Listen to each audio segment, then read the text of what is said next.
এবার ভারতকে কড়া হুঁশিয়ারি দিয়ে তীব্র প্রতিবাদ জানালো অন্তর্বর্তীকালীন সরকার। আর ভারতকে যেন বুঝিয়ে দিল এটা হাসিনার বাংলাদেশ নয়, যে চাইলে সীমান্তে গুলি করে বাংলাদেশিদের হত্যা করবে ভারত আর হাসিনার মতো মুখে আঙুল দিয়ে বসে থাকবে সরকার। গত 15 বছর সীমান্তে কোনো বাধা ছাড়াই পাখির মতো বাংলাদেশিদের গুলি করে মারত বিএসএফ, আর বিজিবির যেন কাজে ছিল পতাকা বৈঠক করে সেই লাশ ফিরিয়ে আনা। এর বেশি বা প্রতিবাদ করার কোনো সুযোগই ছিল না গত 1.5 যুগে। তবে এবার ফেলানির মতো আরেক কিশোরী স্বর্ণা দাস হত্যার প্রতিবাদ জানিয়েছে বাংলাদেশের পররাষ্ট্র মন্ত্রণালয়। ভারত সরকারের কাছে আনুষ্ঠানিক প্রতিবাদ জানিয়ে বৃহস্পতিবার ঢাকায় ভারতীয় হাইকমিশনে পাঠানো নোটে এই প্রতিবাদ জানানো হয়। প্রতিবাদ নোটে বাংলাদেশ সরকার এই ধরনের নির্মম কর্মকাণ্ডে তীব্র প্রতিবাদ ও নিন্দা জানিয়ে এই ঘটনায় গভীর উদ্বেগ প্রকাশ করেছে। এতে বাংলাদেশ সরকার মনে করিয়ে দিয়েছে যে সীমান্ত হত্যার এই ধরনের ঘটনা অনাকাঙ্ক্ষিত ও অযৌক্তিক। এই ধরনের পদক্ষেপ সীমান্ত কর্তৃপক্ষের জন্য যৌথ ভারত বাংলাদেশ নির্দেশিকা 1975-এর বিধান লঙ্ঘন করে। বাংলাদেশ সরকার ভারত সরকারকে এই ধরনের জঘন্য কাজের পুনরাবৃত্তি বন্ধ, সীমান্ত হত্যাকাণ্ডের তদন্ত পরিচালনা, দায়ী ব্যক্তিদের চিহ্নিত করে বিচারের আওতায় আনার আহ্বান জানিয়েছেন।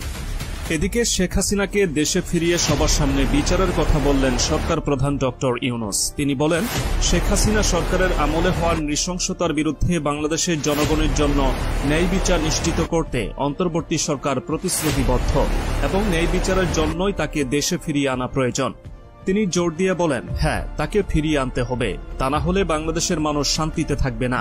শেখ হাসিনা যে ধরনের নৃশংসতা করেছেন তাকে এখানে সবার সামনে বিচার করতে হবে। বাংলাদেশ ভারত সম্পর্কের ভবিষ্যৎ নিয়ে কথা বলার সময় ডক্টর ইউনূস ভারতের সাথে সুসম্পর্কের আকাঙ্ক্ষা প্রকাশ করেছেন। তবে তিনি জোর দিয়ে বলেন, নয়াদিল্লিকে এই মনোভাব ত্যাগ করতে হবে যে শুধুমাত্র শেখ হাসিনার নেতৃত্বই বাংলাদেশের স্থিতিশীলতা নিশ্চিত করে। দেশ ছেড়ে পালিয়ে যাওয়ার পর ভারতে বসে দেশ সম্পর্কে সাবেক প্রধানমন্ত্রী শেখ হাসিনার সাম্প্রতিক রাজনৈতিক বক্তব্য বিবৃতিকে অবন্ধুসুলভ আচরণ বলেও বর্ণনা করেছেন বাংলাদেশের অন্তর্বর্তী সরকারের প্রধান। বাংলাদেশে প্রত্যর্পণ না করা পর্যন্ত শেখ হাসিনাকে ভারতে চুপ থাকতে হবে বলেও জানিয়ে দিয়েছেন তিনি। ভারতীয় বার্তা সংস্থা পিটিআইকে দেওয়া এক সাক্ষাৎকারে ডক্টর ইউনূস এই মন্তব্য করেন। গতকাল বৃহস্পতিবার সাক্ষাৎকারটি প্রকাশ করেছে পিটিআই। বুধবার পিটিআইকে দেওয়া এক সাক্ষাৎকারে প্রফেসর ইউনূস আরও ইঙ্গিত দিয়েছেন, শেখ হাসিনাকে ফেরত পাঠানোর বিষয়ে বাংলাদেশ অনুরোধ না করা পর্যন্ত ভারত যদি তাকে নিজের দেশে রাখতে চায় তাহলে তাকে আরও মন্তব্য করা থেকে বিরত থাকতে হবে।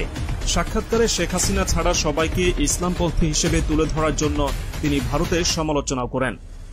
ডক্টর ইউনূস জোর দিয়ে বলেন, ভারতের সাথে শক্তিশালী সম্পর্ককে বাংলাদেশ সম্মান করে এবং এই কারণে নয়াদিল্লিকে অবশ্যই এমন ধারণার বাইরে যেতে হবে যেটাতে আওয়ামী লীগ ছাড়া অন্য সব রাজনৈতিক দলকে ইসলামপন্থী হিসেবে চিত্রিত করে এবং শেখ হাসিনা ছাড়া দেশ আফগানিস্তানে পরিণত হবে বলে মনে করা হয়।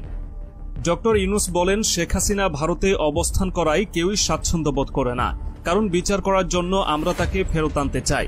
তিনি ভারতে রয়েছেন এবং সেখান থেকে মাঝে মাঝে কথা বলছেন, এটা সমস্যা তৈরি করছে। যদি তিনি চুপ থাকতেন তাহলে আমরা ভুলে যেতাম, মানুষও এটা ভুলে যেত।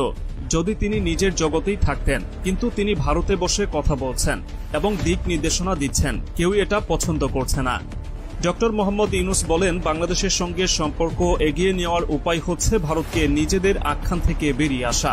আখ্যানটি হল বাংলাদেশের সবাই ইসলামপন্থী, বাংলাদেশ জাতীয়তাবাদী দল বিএনপি ইসলামপন্থী, বাকি সবাই ইসলামপন্থী এবং এই দেশকে তারা আফগানিস্তানে পরিণত করবে। আর শেখ হাসিনার নেতৃত্বে বাংলাদেশ নিরাপদ থাকবে, এই আখ্যানে ভারত বিমোহিত। ভারতকে এই আখ্যান থেকে বেরিয়ে আসতে হবে। অন্যান্য দেশের মতো বাংলাদেশও তাদের আরেকটি প্রতিবেশী। বাংলাদেশে হিন্দু সংখ্যালঘুদের উপর তথাকথিত হামলার সাম্প্রতিক ঘটনা এবং এ নিয়ে ভারতের উদ্বেগ প্রকাশের কথা উল্লেখ করে ডক্টর ইউনূস বলেন, এটা একটা অজুহাত মাত্র। তিনি বলেন, সংখ্যালঘুদের অবস্থাকে এত বড় আকারে চিত্রিত করার চেষ্টার বিষয়টি একটি অজুহাত মাত্র।